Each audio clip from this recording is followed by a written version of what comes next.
শুভেচ্ছা সকলকে। আমি তৃপ্তায়ন, তোমাদের মাস্টারমশাই। আজকে বাংলা নিয়ে এসেছি আবার বহুদিন পর। আমাদের শিখছি বাংলার অনুষ্ঠান যেমন ছিল ঠিক সেই অনুষ্ঠানের পথ ধরে।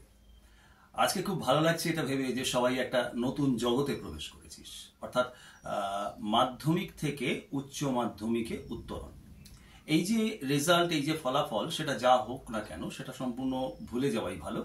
তার জায়গায় আমরা এবারে আমাদের নতুন পাঠ্যক্রম এবং নতুন বিষয় এগুলোকে নিয়ে আমরা আলোচনা করব এবং কিভাবে আলোচনা করব এবং আমাদের পরীক্ষা পদ্ধতি কি, কিভাবে পড়ানো হবে, প্রথমে আমি সেই কথাটা একটুখানি বলে নিই।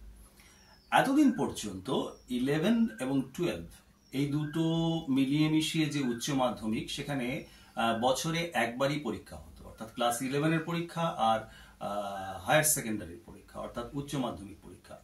এই দুটো পরীক্ষা একই সঙ্গে হতো এবং সেখানে কিন্তু আমরা সারা বছর কি পড়লাম তার একটা পরীক্ষা দিতে হতো এবং তার সঙ্গে সঙ্গে প্রকল্প অর্থাৎ প্রজেক্ট ওয়ার্ক ইত্যাদি আমাদের করতে হতো এবং সেগুলো দেখাতে হতো। এখন কিন্তু ব্যাপারটা তা থাকছে না। এখন যেটা হয়ে গেছে সেটাকে বলা হয় সেমিস্টার সিস্টেম। যদিও পৃথিবীর উন্নত দেশে এবং আমাদের দেশেও অনেক জায়গাতে সেমিস্টার সিস্টেম আছে। এখন বুঝতে হবে তোদেরকে যে সেমিস্টার সিস্টেমটা কি। আসলে সেমিস্টার সিস্টেম হচ্ছে গোটা বছরের পড়া একসঙ্গে পড়ে নিয়ে তারপর একই সঙ্গে পরীক্ষা, ব্যাপারটা তা নয়। এখানে কখনো কখনো সম্পূর্ণ পাঠ্যক্রম অর্থাৎ সিলেবাস, যেটা সেই সিলেবাসটাকে ভাগ করে দেওয়া হয় দুটো পর্বে বা তিনটে পর্বে বা চারটে পর্বে। আমাদের উচ্চ মাধ্যমিক শিক্ষা সংসদ একাদশ শ্রেণীর জন্য এবং দ্বাদশ শ্রেণীর জন্য দুটি করে সেমিস্টার রেখেছেন, অর্থাৎ দুটি ভাগে ভাগ করেছেন। একাদশ শ্রেণীতে আমাদের যে বিষয়গুলি আছে সেগুলোকে দুভাগে ভাগ করে সারা বছর আমরা সেটাকে পড়ব। অর্থাৎ আমাদের প্রথম একটা সিলেবাসের প্রথম পর্ব যেটা আছে সেই পর্বটায় প্রথম সেমিস্টার হবে এবং দ্বিতীয় পর্ব যেটা আছে সেটাতে দ্বিতীয় সেমিস্টার হবে। লক্ষ্য রাখতে হবে কিন্তু যে এই দুটো সেমিস্টারই কিন্তু কোয়ালিফাই করতে হবে। এমন নয় যে আমি একটাতে কোয়ালিফাই করতে পারলাম না, দ্বিতীয়টা কোয়ালিফাই করলাম। এই ধারণাটা থাকা স্বাভাবিক যে প্রথমটা আমি করতে পারিনি তো কি হয়েছে, দ্বিতীয়টায় করে নিয়ে আমি উত্তীর্ণ হয়ে যাব, ব্যাপারটা তা নয়। কিন্তু দুটো সেমিস্টারই যদি উত্তীর্ণ হতে পারি তবেই গিয়ে আমি কিন্তু একাদশ শ্রেণী থেকে দ্বাদশ শ্রেণীতে উত্তীর্ণ হতে পারবো। এই ব্যাপারটা কিন্তু জরুরি ভিত্তিতে আমাদেরকে মাথায় রাখতে হবে। সুতরাং প্রথম সেমিস্টার এবং দ্বিতীয় সেমিস্টার, এই যে দুটো পর্ব, অর্থাৎ ধরে নেওয়া যায় একটা ক্লাসেরই সময় হিসাবে দুটো আলাদা আলাদা ভাগ। এই যে পর্ব, এই পর্বের জন্য সিলেবাসও কিন্তু ভাগ করে দুটি করে দেওয়া হয়েছে, অর্থাৎ একটি সিলেবাসকে দুটি ভাগে ভাগ করে অধ্যয়নের কথা বলা হচ্ছে। এখন এখানে একটা গুরুত্বপূর্ণ প্রসঙ্গ আছে যে আমাদের সিলেবাসে আছে কি কি। বস্তুত আমরা যদি দেখতে যাই তাহলে কিন্তু দেখা যাবে যে আমাদের আগের যে সিলেবাস ছিল, অর্থাৎ শেষ মুহূর্ত পর্যন্ত যে সিলেবাসটা আমরা দেখেছিলাম, সেই সিলেবাসটাতে কিন্তু আমরা যা পেয়েছি এখানে তার অনেক পরিবর্তন আছে। কিছু কিছু গল্প, কবিতা, বিষয়বস্তু সেগুলোকে রাখা হয়েছে, কিছু কিছুকে পরিবর্তন করা হয়েছে।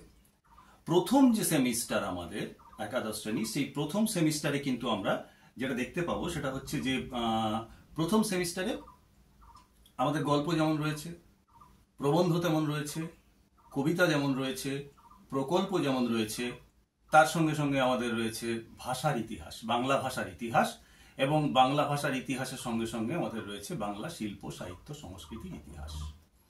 এখন প্রত্যেকটা পর্বের জন্য কতগুলো নির্দিষ্ট বিষয়বস্তুকে ধরে রাখা হয়েছে।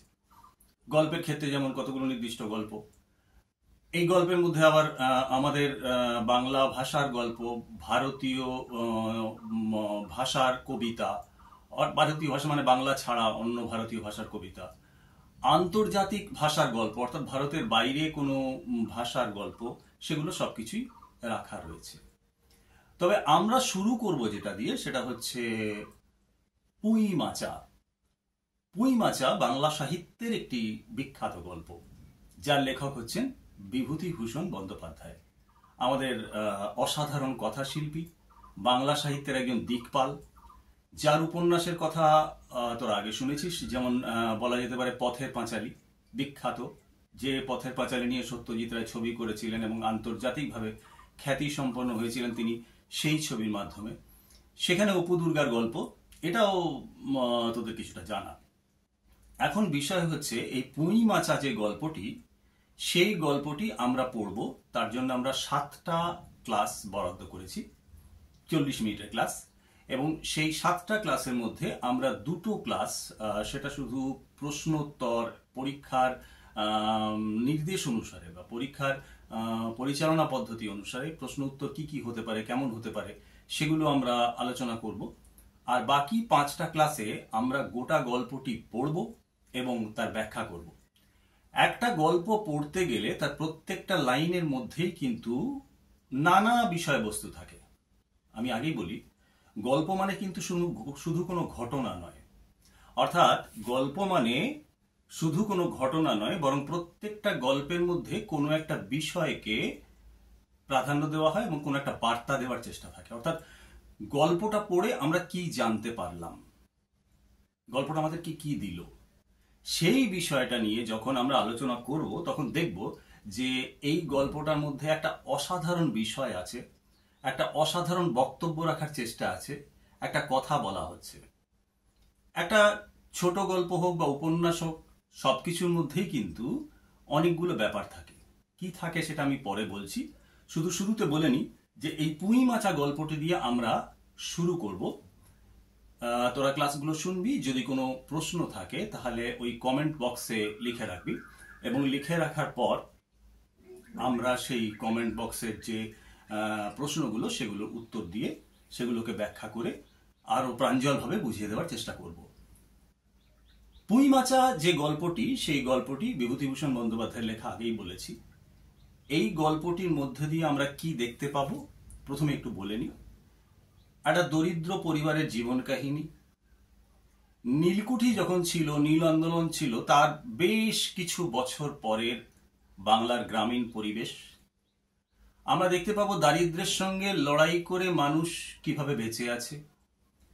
আমরা দেখতে পাবো যে সেই সময়কার সমাজ ব্যবস্থা কেমন, সেটা কতখানি পিছিয়ে পড়া, এবং সেই পিছিয়ে পড়া সমাজ ব্যবস্থার পরিপ্রেক্ষিতে সেই মানুষগুলোর কি দশা হচ্ছে, কি অবস্থা হচ্ছে, এবং সবশেষে পরিণতি কি হচ্ছে। অসাধারণ এই গল্পটা বুঝতে গেলে আমাদেরকে কাহিনী পরম্পরায় যেতে হবে।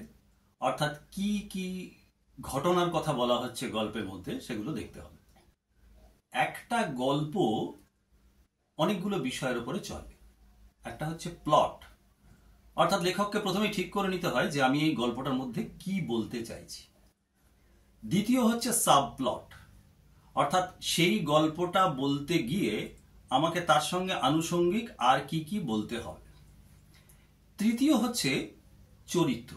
এটা খুব গুরুত্বপূর্ণ ব্যাপার যে কোনো গল্পের ক্ষেত্রে, চরিত্র সৃষ্টি। অর্থাৎ গল্পের বিষয়গুলোকে প্রতিনিধিত্ব করবে চরিত্র। অর্থাৎ এই যে পুঁই মাচা গল্পটি, এখানে পুঁই মাচার সঙ্গে আমরা খেন্তি বলে যে মেয়েটি, তার একটা অদ্ভুত সাদৃশ্য দেখতে পাবো। সেটা আমি পরে আসছি সে বিষয়টাতে। এই চরিত্রগুলো আসলে গল্পের যে কথাটা বলতে চাইছেন লেখক, সেই কথাটা ওই চরিত্রগুলো বলবে। তাদের কথার মধ্য দিয়ে, তাদের সংলাপের মধ্য দিয়ে, তাদের আচার আচরণের মধ্য দিয়ে, তাদের ব্যবহারের মধ্য দিয়ে এই চরিত্রগুলো সেই কথাটা বলবে। এবং চরিত্রগুলো সেই কথাটা বলতে বলতে একটা কাল্পনিক ঘটনার মধ্য দিয়ে এগোবে। বাস্তবও হতে পারে, কিন্তু লেখার সময় কিছুটা কল্পনার আশ্রয় নিতেই হয়, সাধারণত নিয়ে থাকেন মহৎ সাহিত্যিকরা।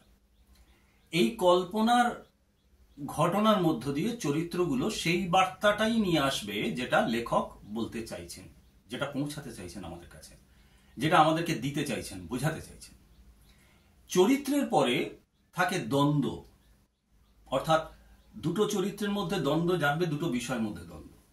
যেমন ধরো প্রাচীন বিষয়, প্রাচীন মানে আমি বলতে চাইছি যে পুরনো দিনের যে সমাজ ব্যবস্থা, সেই সমাজ ব্যবস্থাকে প্রতিনিধিত্ব করছে চৌধুরী বাড়ি, সেই অঞ্চলটা।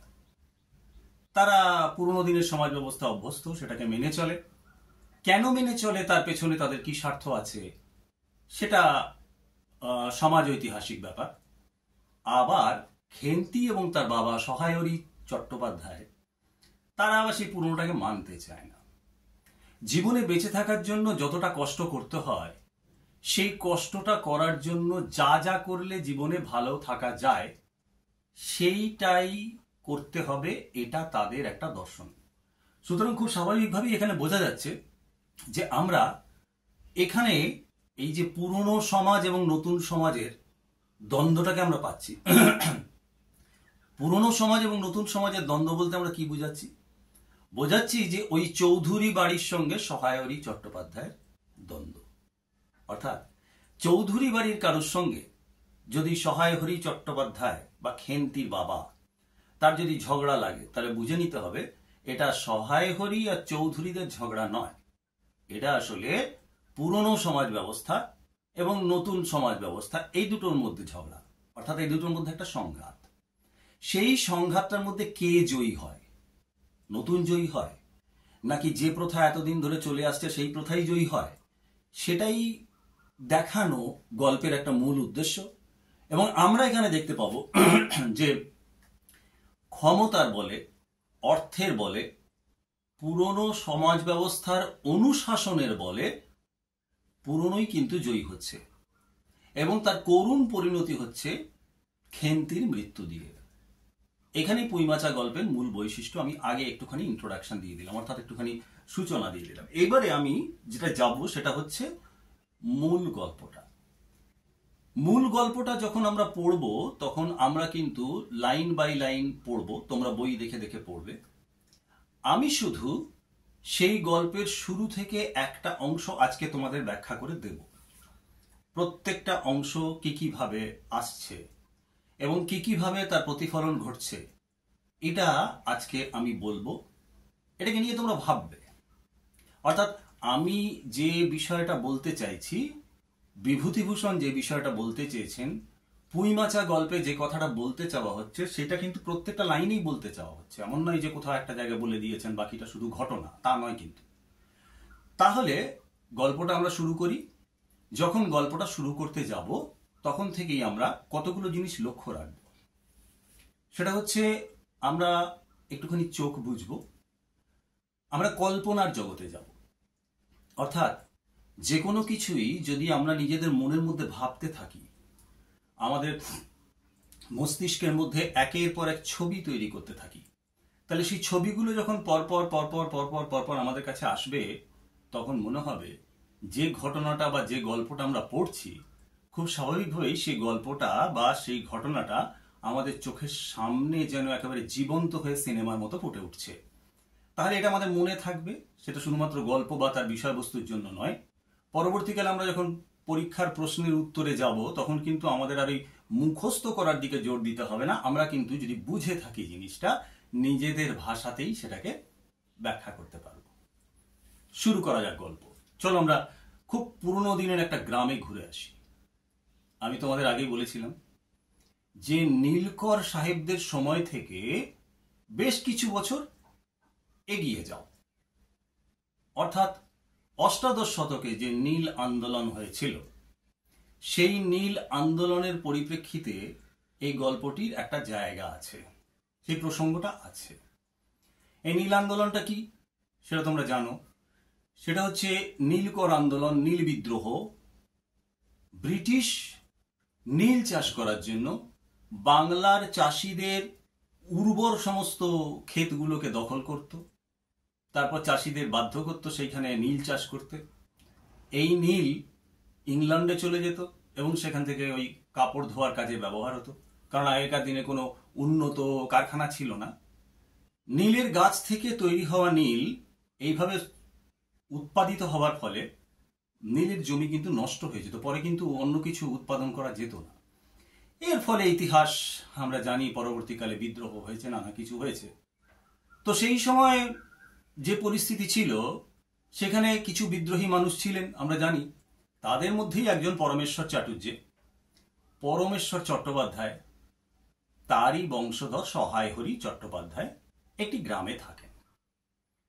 এই গ্রামটি আমরা ধরে নিতে পারি যে উত্তর 24 পরগনা বা তার আশেপাশের কোনো এলাকার একটি গ্রাম, অন্তত দেখে মনে হচ্ছে। পরিষ্কার তো সেখানে বলা নেই, টালা এবং কালীঘাট এই কথা দুটো শুধু উচ্চারণ করে দেওয়া আছে। যাই হোক, আমাদের তো কল্পনার আশ্রয় নিতেই হবে। তো সেইখানে একটা বিস্তৃত জায়গা, যে জায়গাটাতে সহায় হরি চট্টোপাধ্যায়ের বাড়ি, বাড়ি বললে ভুল হবে, ঘর এবং দাওয়া আগেকার দিনে যেমন হতো বা এখনো আমাদের পশ্চিমবঙ্গের বিভিন্ন জায়গায় যেমন আছে, অর্থাৎ মাটির বাড়ি, খড়ের চাল, লাইন দিয়ে 4-5টা ঘর, আবার সমকোণে রাখা একটা রান্নাঘর, সামনে দাওয়া, বাঁশের খুঁটি দিয়ে দিয়ে চালটা ওখানে সমর্থন পাচ্ছে, সাপোর্ট পাচ্ছে সেই রকম। সেখান থেকে একটা সিঁড়ি নেমে গেলে একটা প্রশস্ত উঠান, সেই উঠানের মাঝে রয়েছে একটা কাঁঠাল গাছ, এবং কাঁঠাল গাছ ছাড়াও আরো কিছু ঝোপঝাড়মূলক গাছ সেখানে আছে। গোটা বাড়ির এলাকাটা বেড়া দিয়ে ঘেরা। এই বেড়া আমাদের আধুনিক বাউন্ডারি নয়, এটা ওই বিভিন্ন ঝোপ থেকে নিয়ে আসা বিভিন্ন রকম কাঁটা গাছ ইত্যাদি দিয়ে একের সঙ্গে অপরে জুড়ে একটা বেড়া তৈরি করা। আর তার পাশেই একটা জায়গাতে মাচা তৈরি করা আছে, যে মাচাটাকে আমরা বলছি পুঁই মাচা, এবং এটাই হচ্ছে গল্পের মূল কথা। পুঁই কি, পুঁই মাচা কি, গল্পের শুরুতে আমরা যেতে যেতে আমরা দেখব। আমি তোমাদেরকে পরিবেশটা বললাম, একটু কল্পনা করে নাও এরকম পরিবেশ। আবার ঠিক সেইখান থেকে যখন বাড়ির মূল দরজা দিয়ে বেরিয়ে যাওয়া হবে, বেরিয়ে গিয়ে কিছুটা সামনে গেলেই পড়বে পুকুর ঘাট। পুকুর ঘাট থেকে আবার সোজা রাস্তা দিয়ে কিছুটা গেলে ডান দিকে পড়বে চণ্ডী মণ্ডপ।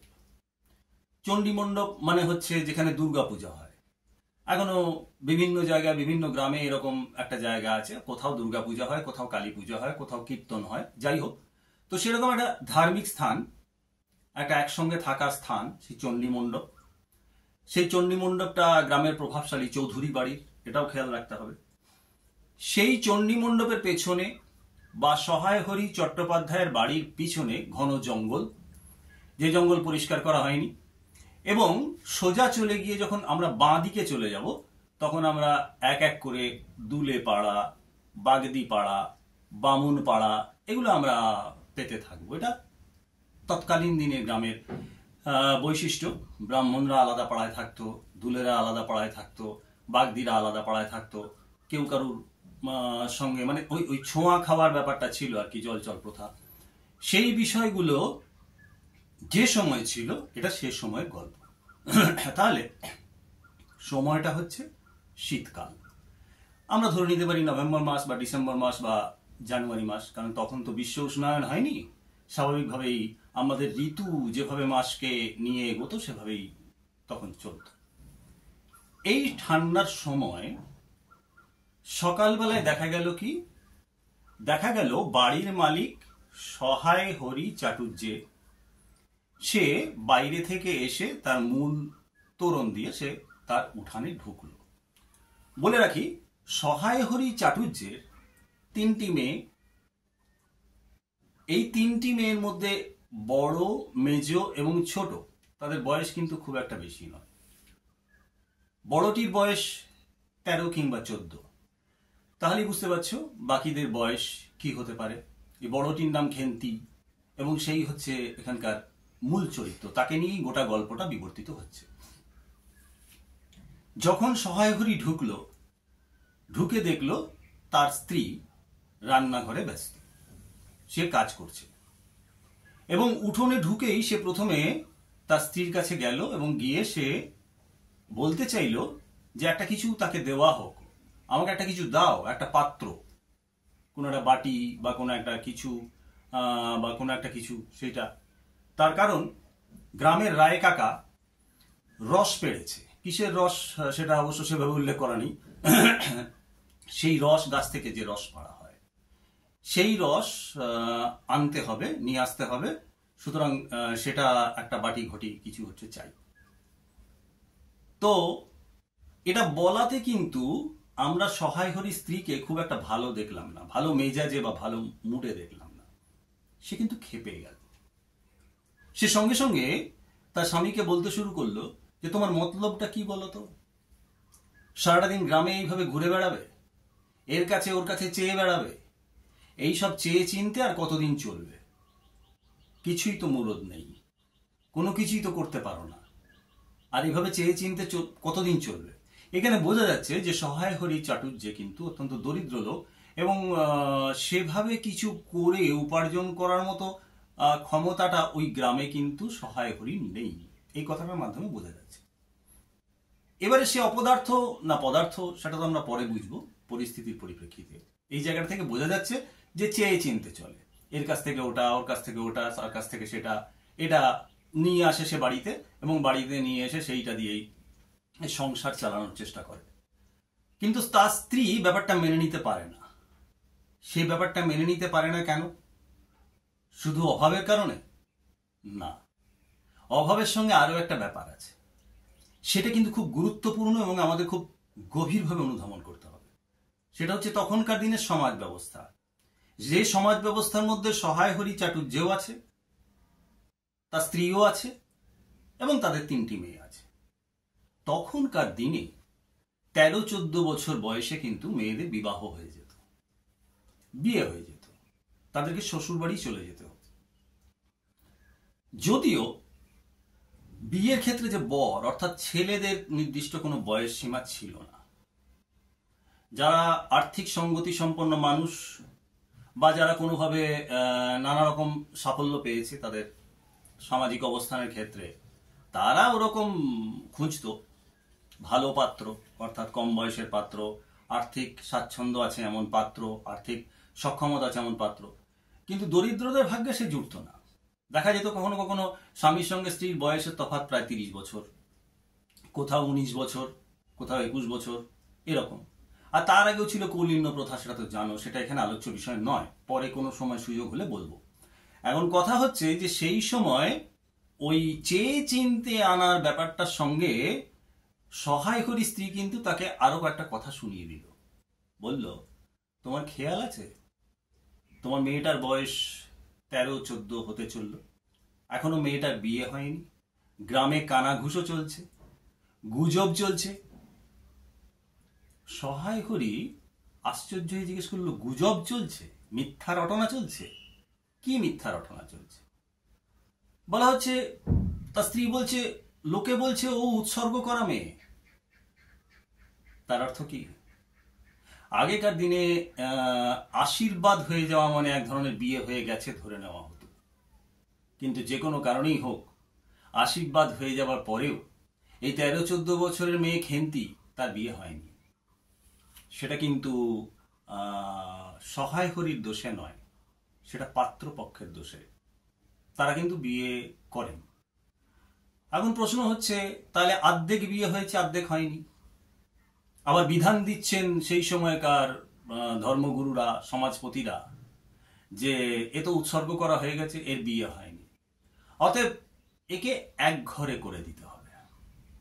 13-14 বছর বয়সে যেহেতু বিবাহযোগ্যা মেয়ে এবং তার বিয়ে হয়নি, এক ঘরে করে দিতে হবে। এই এক ঘরে করা ব্যাপারটা নিশ্চয়ই তোমাদের একটা ধারণা আছে, আগেকার দিনে এটা অনেক বেশি তীব্র ছিল।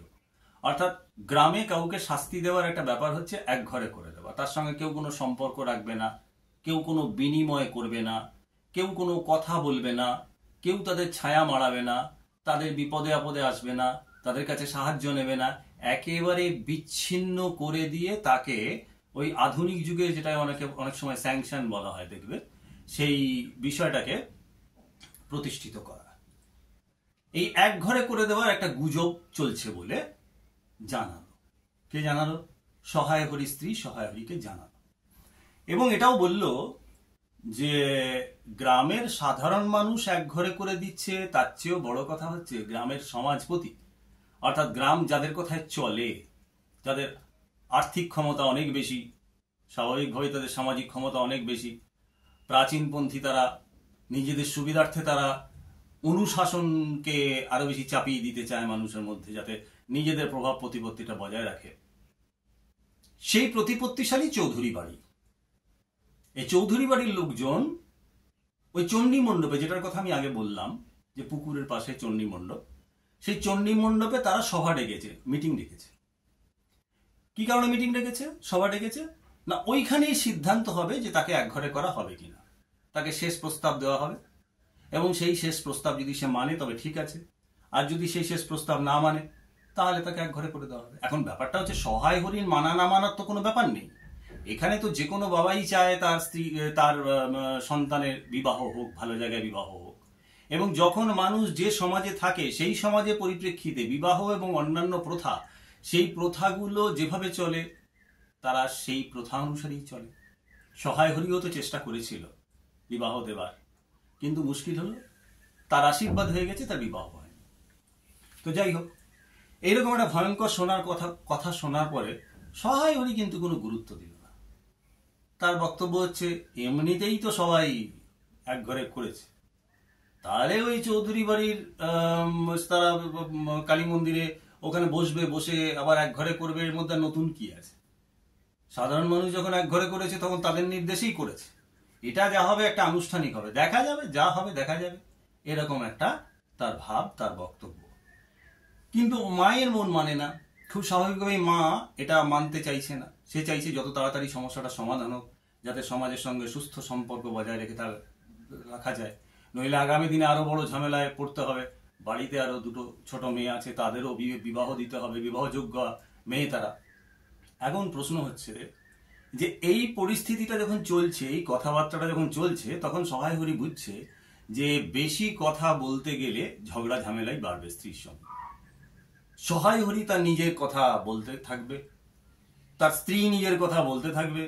এই যে জায়গাটাকে আমি আগে বলছিলাম সামাজিক দ্বন্দ্ব, এই দ্বন্দ্বটা কি? এটা সহায় হরির সঙ্গে তার স্ত্রীর যে ঝগড়া হচ্ছে, ব্যাপারটাকে এইভাবে নিলে চলবে না। নিতে হবে একটা সমাজের সঙ্গে আর একটা সমাজের দ্বন্দ্ব চলছে।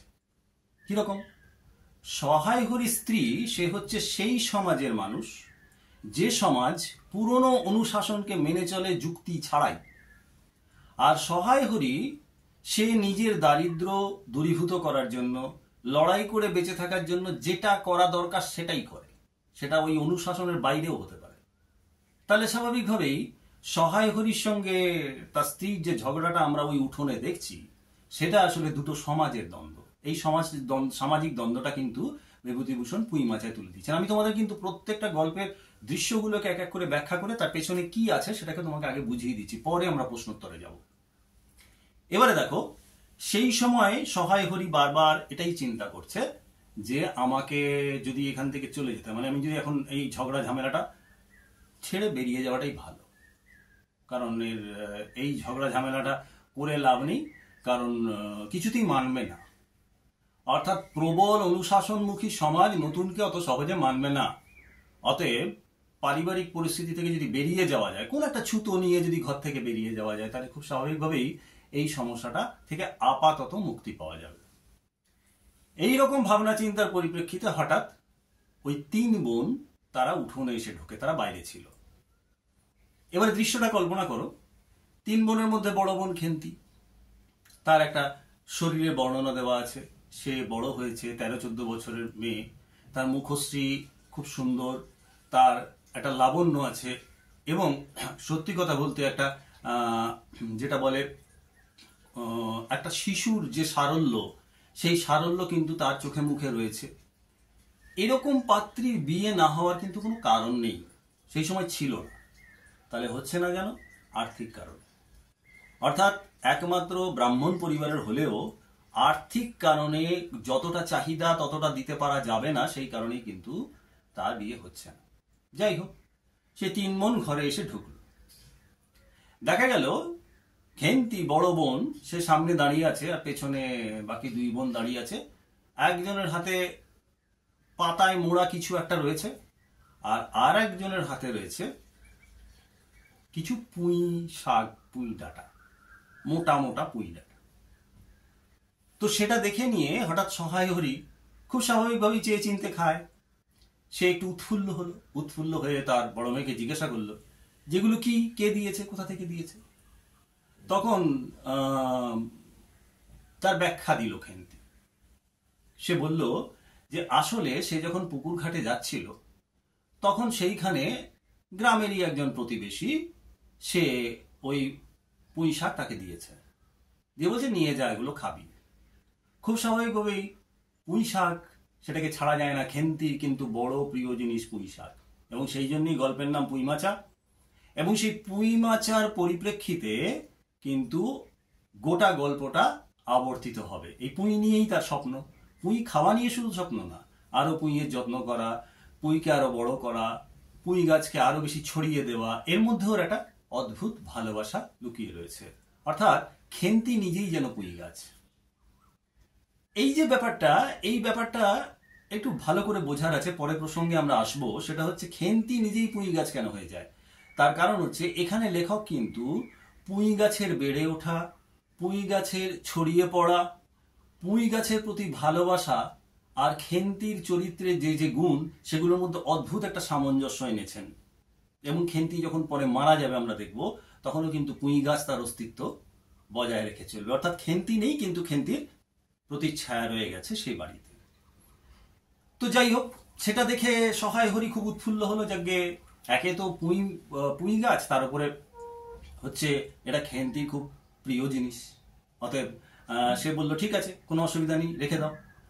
কিন্তু খেন্তির মা রাজি হলো না। সে চিৎকার করে বললো, হ্যাঁ পুঁই ডাঁটা, তোকে কে পুঁই ডাঁটা দিয়েছে, কে পুঁই দিয়েছে? হলুদ হয়ে গেছে সমস্ত, মোটা, যেগুলো খাওয়া যায় না সেরকম একটা দিয়ে তোকে দয়া করেছে, সে সোজা গিয়ে ফেলে দিয়ে। তখন সহায় হরি আবার জিজ্ঞেস করলো যে ওই পেছনে তোর বোনের হাতে ওই মোড়া পাতার মধ্যে কি আছে? তখন একটু আনন্দেই খেন্তি জানালো ওর মধ্যে আছে চিংড়ি মাছ। গয়া পিসি, অর্থাৎ বয়স্কা একজন রমণী, সে রাস্তা দিয়ে যাচ্ছিল, তার হাতে চিংড়ি মাছ ছিল। তখন খেন্তি তাকে বলেছে, আমাকে দাও না চিংড়ি মাছ। সে বলল, তোর বাবার কাছে 2 পয়সা পাই, সেটা না দিলে আমি কি করে দেব? তখন খেন্তি তাকে বুঝিয়েছে, আরে আমার বাবা কি পালিয়ে যাচ্ছে নাকি, 2 পয়সা তুমি ঠিক পেয়ে যাবে, এটা দাও, বলে বুঝিয়ে সুঝিয়ে সে এটা নিয়ে এসেছে। এতেও আনন্দ সহায় হরি চাটুর্যের। কিন্তু তার স্ত্রী এটা মানতে চায় না। তার মনের মধ্যে সবসময় ঘুরঘুর করছে দুটো জিনিস।